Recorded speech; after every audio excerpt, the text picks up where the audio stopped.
Imagine standing in the middle of just a really scorching summer heat wave. The sun is beating down, the air is thick and dry, and you're just baking. Oh, yeah. Absolutely miserable conditions. Right. Now imagine taking a perfectly healthy, leafy green plant, placing it in that direct, unrelenting sun, and intentionally refusing to give it a single drop of water. I mean, on the surface, that just sounds like botanical It torture. really does. But today we're going to show you why it's actually a complete masterclass in survival. So welcome to the deep dive. Thanks. I'm really excited to get into this one. Same here, because our mission today is to explore this fascinating botanical observation.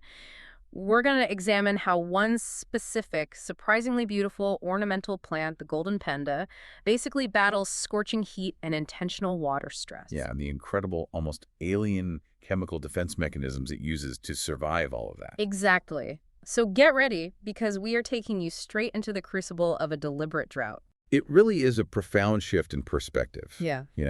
Most of us just view the plants in our gardens as these static, passive green objects. Right, just kind of sitting there looking pretty. Yeah, just scenery.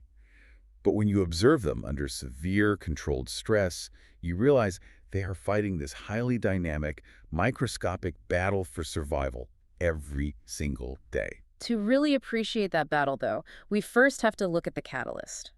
We're starting with an observation made during the really harsh heatwave months of February and March. Which is when most plants are genuinely struggling just to hang on. Totally. And when a heat wave hits, the immediate human impulse, if you have a garden or, just some potted plants on your balcony, is to grab the hose. Oh, absolutely. The instinct is preservation through intervention. Right. You see the thermometer spike to triple digits and you just tonic water everything. Yeah, we see a harsh environment. We recognize the organism is suffering, and we just attempt to artificially soften it by flooding the soil. But in the observation we're looking at today, the exact opposite happens.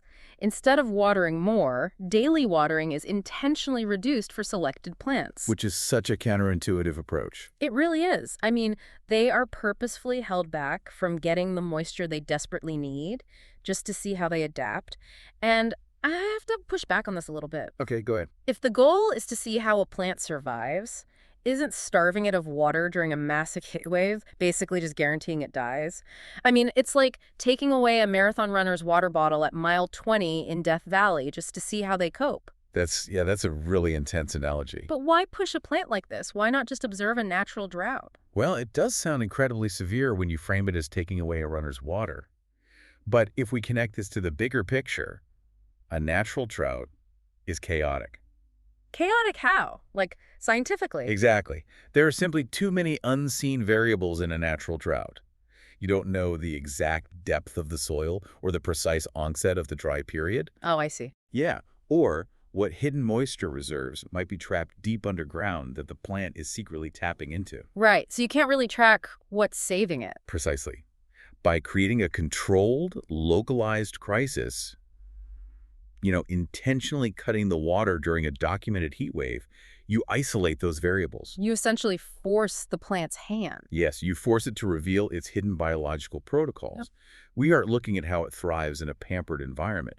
We are forcing it to open its evolutionary toolkit. Wow. This kind of controlled stress is what teaches us how these species survived for millions of years without us constantly intervening. So it's basically a stress test. It reminds me of structural engineers pushing an airplane wing to its breaking point in a wind tunnel. That is a brilliant way to look at it, actually. You don't know the structural integrity of the metal until you watch it bend. And the wind tunnel forces here are the scorching sun and the bone-dry soil. Exactly.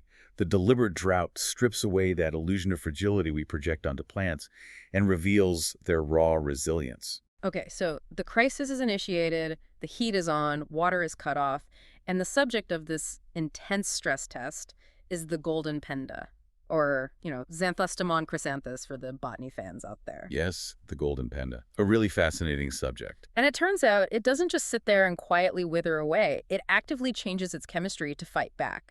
The very first visible sign of this stress is that the older leaves start turning red and drying out. Which is usually a massive red flag for plant owners. Right. Okay, let's unpack this. Because usually when I see a houseplant's leaves changing colors, turning yellow or red, Yeah. I assume the leaf is dying. Game over. That's a very common assumption. But this red color is actually a targeted chemical defense. Because the plant is exposed to the scorching sun and lacks water, it triggers the production of anthocyanins. Yes, those red pigment molecules. It's essentially like the plant applying its own emergency layer of red sunscreen or pulling out a chemical heat shield to protect its tissue. That sunscreen analogy is incredibly apt. Yeah. It really is.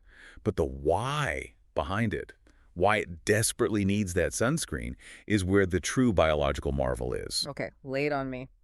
When a plant is subjected to intense light and high heat, but it is starved of the water it needs for normal photosynthesis, its internal machinery faces a catastrophic bottleneck. A bottleneck, like things just jam up. Exactly. The sunlight, which is normally its food source, suddenly becomes a deadly source of radiation. It creates what we call reactive oxygen species. Wait, Pa, reactive oxygen species, that sounds like toxic waste. It kind of is internally. How does sunlight suddenly turn into something toxic inside a leaf? Can we get an explain it like I'm five breakdown of that? Sure. Let's imagine photosynthesis as a highly efficient, high-speed factory assembly line. Okay, I'm picturing a conveyor belt. Right. Normally, water and carbon dioxide come into the factory, the sunlight provides the electricity to run the belts, and the final output is sugar for the plant. Makes sense. But in a severe drought, the water supply stops. The raw materials are gone, so the conveyor belt comes to a grinding halt. However, the sun doesn't stop shining. Oh, right. That massive amount of electrical energy is still surging into the factory. So you have all this power surging into a completely stalled machine. Yes, and the energy has nowhere to go. Because the system can't process it, that energy starts tearing apart the oxygen molecules sitting around inside the leaf. Oh. These fractured oxygen molecules are the reactive oxygen species, free radicals. They act like microscopic sparks flying off an overheating machine, actively burning and destroying the plant cells from the inside out. Wow. Okay, so the plant is literally baking from the inside because it can't process the solar energy without water. Exactly. It needs water as a buffer. So where do the anthocyanins, the red pigments, come in? How do they stop those sparks? The Golden Penda senses this internal cellular damage. The moment it starts, it initiates an emergency protocol to synthesize anthocyanins. And it puts them where? They're deposited right in the outermost layers of the leaf cells. Their molecular structure is perfectly tuned to absorb high-energy light wavelengths, specifically harsh blue and ultraviolet light. So they just soak it up. Right. When the sunlight hits that red pigment, the anthocyanin intercepts the energy and safely dissipates it as a tiny amount of harmless heat. So it doesn't reach the stalled factory inside. Exactly. It prevents that energy from reaching the photosynthetic machinery deeper in the leaf. It really is a chemical heat shield. That completely flips the script on how you look at a struggling plant. It's an aggressive defensive maneuver, not just a passive decline. You see those red drying leaves and you think, oh no, I killed it. But actually, the plant shifted into combat mode. It is a remarkable adaptation. But, we do have to face a harsh reality of biology here. Which is? Even with a brilliant chemical shield, a fundamental lack of water is an existential problem. Anthocyanins can't manufacture hydration out of thin air. Right. So as the heat wave continues, the leaves still inevitably begin to dry out. Which brings up a really tense question. We know it deployed a shield to buy time. But if the leaves are literally crisping up under the sun, how do we know the plant is actually surviving? That is the ultimate diagnostic challenge. Here's where it gets really interesting to me. I was reading about this, and where is the line between a plant aggressively protecting itself and a plant that's just dead? With the Golden Penda, we see a very clear defining metric for resilience. Even if every single leaf dries out completely, totally bare, crispy foliage, new growth can still appear once regular watering is resumed. Wait, really?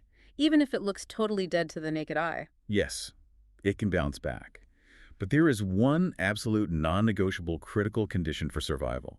The stems must remain firm and fresh. I read that detail and immediately pictured a paramedic at an accident scene. Is checking the stem for firmness physically the same as checking a plant's pulse? That is a very accurate equivalent, actually. Yeah. When you squeeze the stem to check for firmness, you are physically feeling for turgor pressure. Turgor pressure. Right. You're checking the structural integrity of the vascular system, the xylem and phloem, which are essentially the plant's veins and arteries. Okay, I see. And this brings us to the concept of extreme biological triage. Triage, like in an emergency room where doctors decide who gets the limited supplies based on who can survive? Exactly that. The plant is performing life or death triage. Leaves have a massive surface area, and they constantly lose water through tiny pores called stomata. Right, they just bleed moisture. Yes. When the soil is dry and internal water drops to a critical threshold, the organism makes a drastic evolutionary calculation. Keeping massive leaves hydrated will bankrupt the entire system. So it cuts them off. It does. I have to stop you there because this is the part that blows my mind. How does a plant decide to cut off its own leaves? It's an amazing process. I mean, it doesn't have a brain making a strategic choice to sacrifice a limb to save the body. How does that triage physically happen? It's driven by a profound chemical signaling network. When the roots detect severe soil drying, they synthesize a stress hormone called abscisic acid, or ABA for short. Oh, baby. Okay. This hormone travels up the stem and floods the leaves. It acts like a systemic chemical alarm bell. And what does the alarm do? First, it forces the stomata, those tiny pores, to physically slam shut, stopping water evaporation. But if the drought continues, the plant initiates a more permanent process called abscission. Abscission, like severing the connection. Correct. At the base of the leaf stem, the plant physically alters its cellular growth. It builds a microscopic wall of specialized corky tissue. Wait, it builds a wall. It literally seals off the vascular pipeline. It deliberately stops sending water to the leaf, allowing it to dry out and die, just to stop the hemorrhaging of its core water reserves. That is incredibly ruthless. It builds a wall inside its own body to sacrifice its extremities. It strips itself down to a bare twig, abandoning its leaves, just to hoard whatever tiny bit of moisture is left inside the core stem. And that's exactly why feeling for a firm stem is checking the pulse. Yes. Inside that firm stem is the living tissue and dormant buds, safely sealed off behind those corky walls. The core operating system is still alive, just in suspended animation.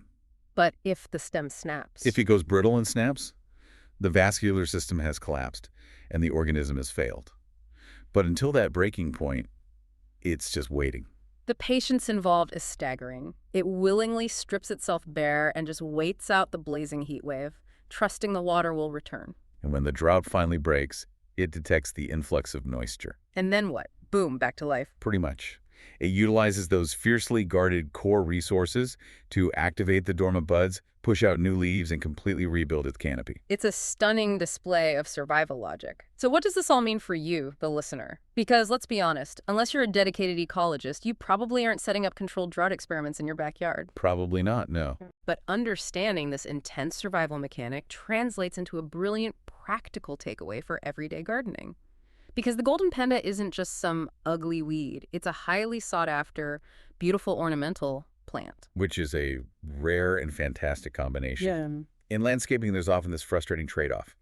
The lush, colorful plants are usually the ones that demand the most intensive, constant care. The divas of the garden. Exactly. The divas. They need perfect soil, exact watering, constant monitoring. But the Golden Penda completely bridges that gap between high aesthetics and absolute hardiness. It bridges it perfectly. Because it can deploy chemical heat shields and execute ruthless biological triage, it's incredibly drought tolerant. It really is. And the practical conclusion here is that it's perfect for a specific gardening style. The person who only waters occasionally. Yes, the forgetful gardener. If you're someone who's ever felt guilty because you realize you haven't watered your patio plants for 2 weeks, this is the ultimate forgiving ornamental. It truly is. And this highlights a wonderful philosophy about how we interact with nature. Very often, people try to force plants to adapt to human habits. Oh, guilty as charged. We buy delicate plants because they look nice, and then we stress ourselves out trying to maintain an artificial environment for them, which usually leads to dead plants and guilt. Right. But understanding a plant's natural adaptations lets us work with biology. Exactly. If you know the Golden Penda synthesizes anthocyanins and enters suspended animation to survive dry spells, you realize you don't have to fight your own busy lifestyle. You don't have to try and change your personality just to keep a plant alive. Precisely. You simply select a species whose evolutionary history naturally aligns with your habits. You lean into millions of years of biological strength. You save time, you eliminate the guilt, and you allow the plant to exist in fluctuating moisture that it is perfectly engineered to handle. It's just a beautifully symbiotic relationship. Guilt-free gardening through hardcore evolutionary resilience. I love it. And none of this survival logic is visible unless someone purposefully steps back, withholds the urge to intervene, and analyzes what happens when the water stops. That's the beauty of scientific observation. So let's briefly recap this incredible journey because it really plays out like a biological thriller. We started with a deliberate heat wave drought. Instead of giving up, the Golden Penda pumped out red anthocyanin pigments, Right, creating that chemical heat shield against the sun. stopping the reactive oxygen species from tearing its internal factory apart. And then it engaged in ruthless triage, Using the ABA hormone to build corky walls, sacrificing its leaves to conserve vital resources in the stem. keeping that stem firm and fresh to hold onto the pulse of life, waiting to bloom another day. An ornamental shrub that moonlights as an unkillable survivor. It completely reframes our understanding of resilience. Survival isn't always about thriving. Sometimes it's about knowing what to sacrifice. It absolutely does. Which leaves us with a final, lingering question for you. We've spent all this time exploring one specific plant's highly calculated emergency protocols. Which are practically invisible to us normal. Exactly. So if a simple ornamental shrub can entirely alter its chemical makeup, turning red to shield itself and willingly sacrifice its own leaves just to survive a temporary extreme, what other invisible, highly calculated emergency protocols are happening in the nature right outside your window? It makes you wonder. When you look out and see a tree just changing colors or a bush dropping leaves in the summer heat, what massive, silent chemical battles are we completely overlooking as just ordinary scenery? We are surrounded by these quiet, intense survival strategies every single day. We just need to know how to look for them. We really are. Thank you so much for joining us on this deep dive into the resilient world of the Golden Penda. Keep exploring, and we'll catch you on the next deep dive.